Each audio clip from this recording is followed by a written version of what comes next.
Hello viewers, my name is Adam. I'm Aaron. This is Seeking Me Production bring you another TV season review. We have really made it farther than I ever could have even anticipated in this new era of adapting video game type productions.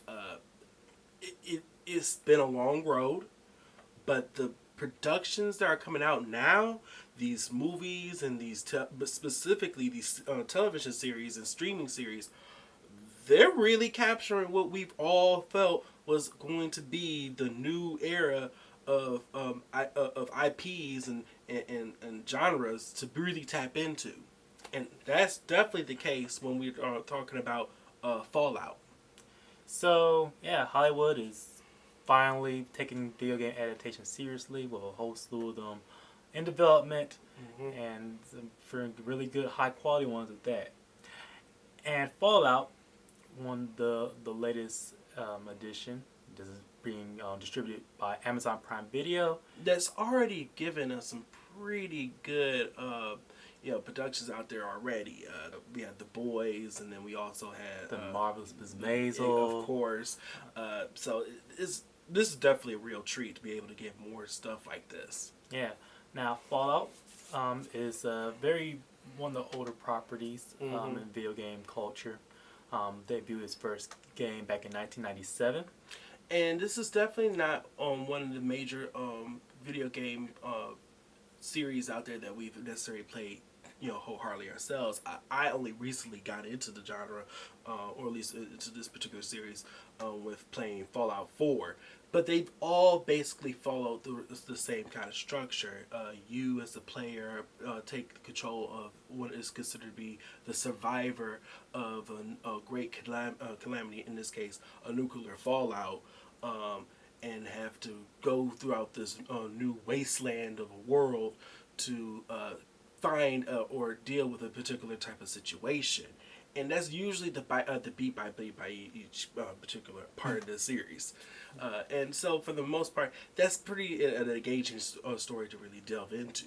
Yeah, and it's all Fallout being originated from Bethesda Game Studios. And they are working very closely in the production of this series. And basically that's basically been the key hallmark for these new recent video game adaptations coming out, where the actual gaming publishers or developers are right alongside the production houses to make sure that they are made as faithful as possible. Authenticity is truly key. This pretty much the series looks almost like it was ripped just from the games itself, from the aesthetic values and everything else in general. In fact, now we're going to delve into the story of this season one. How this is set up is that, technically speaking, I think from where development lies, this is technically set within the actual game canon, which is interesting timeline. It's just that the story that's being unfolded is an original plot, but it still recognizes within the history. You were really not missing a beat with how you feel this. If you played the games, this feels just like it in and of itself. And what we follow is that follows a series of factions. That's factions where most of the characters populate themselves with. Like the inciting incident in this season, we follow a character by the name of Lucy McLean. She is a vault dweller. Vault dwellers, for those who aren't really in the know, are individuals that have survived the nuclear holocaust by living within a vault-based society. Individuals that live either in underground or specific select locations that have been insulated by the government or a particular withholding organization dealing with the government itself. Like vault technologies. Basically, the human pop culture or like civilization development halted in the alternate 1950s, but this game with the games themselves in this series takes place many hundred years after that.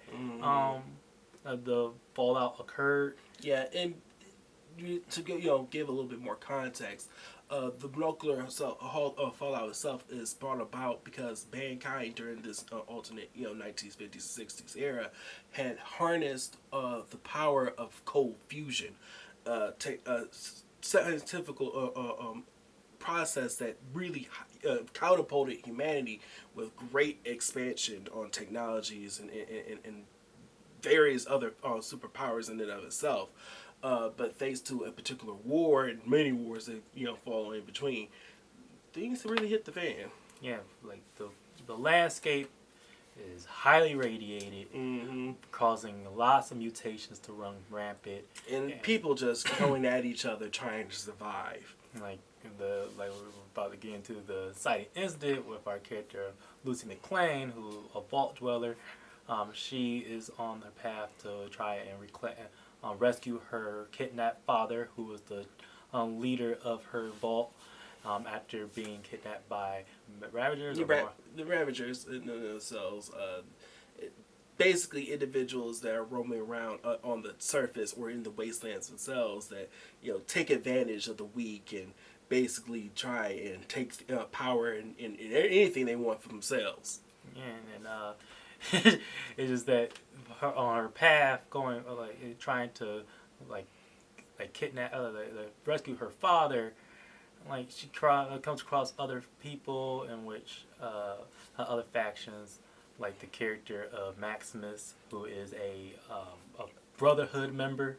That again, for those who are in the know, the Brotherhood in the Fallout series are basically what is left of the remnants of what was the American military system, but has become highly religious, gained religious text with armor and this need to basically control the wastelands themselves with strict force and order. And with her coming across the character of Maximus, as well as the character of a ghoul, individuals that have become incredibly irradiated and live hundreds and hundreds of years.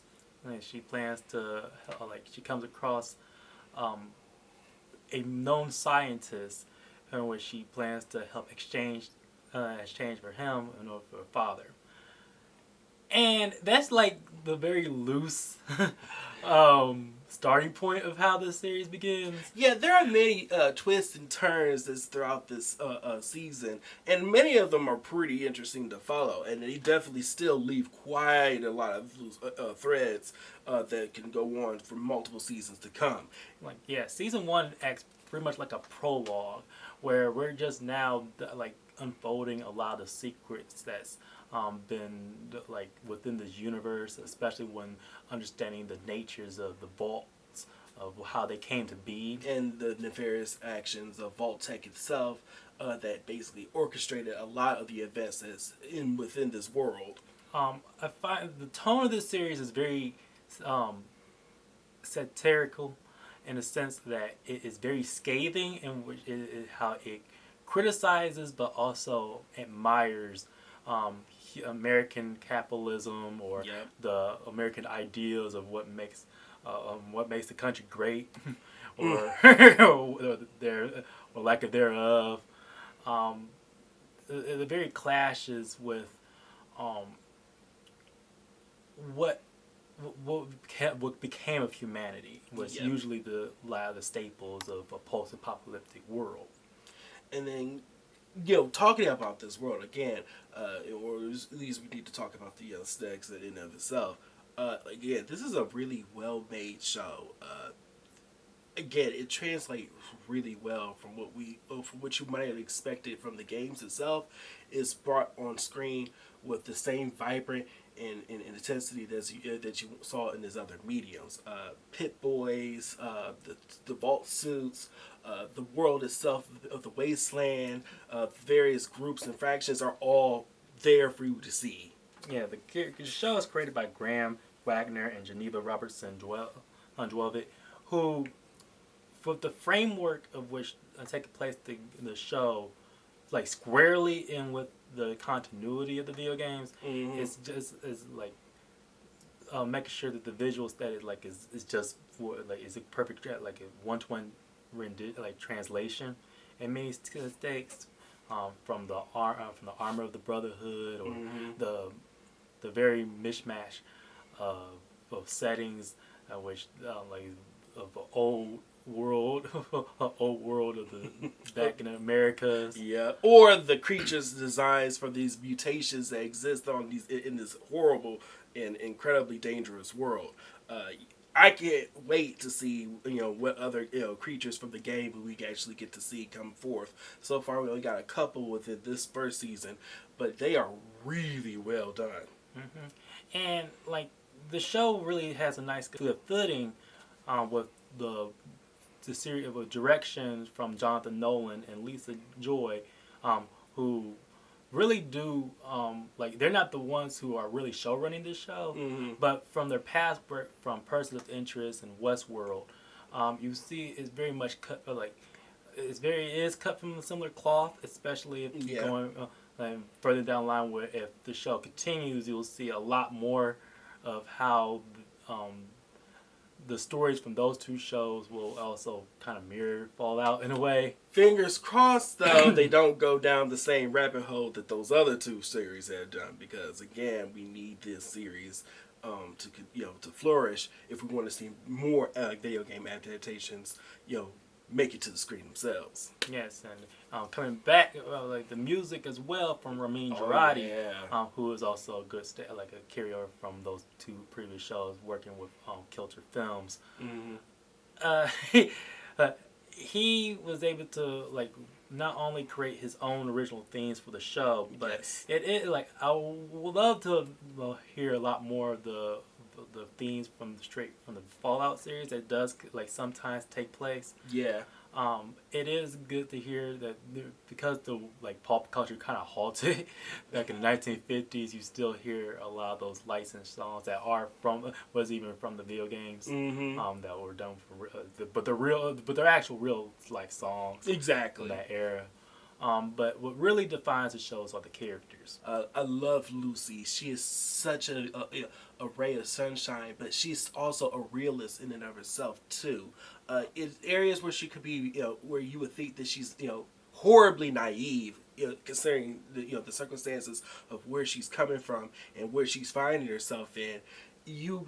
It's quite endearing to be able to understand things from her point of view, that just because things are bad and situations are terrible, there's always a ray of light and hope to be able to do the right thing. Yeah, especially when stuff needs to get done. She is not a very serious No. case. Ella Parnell, her delivery of actually maintaining that balance of can-do attitude, naivety, as well as urgency, it really makes her a very compelling lead.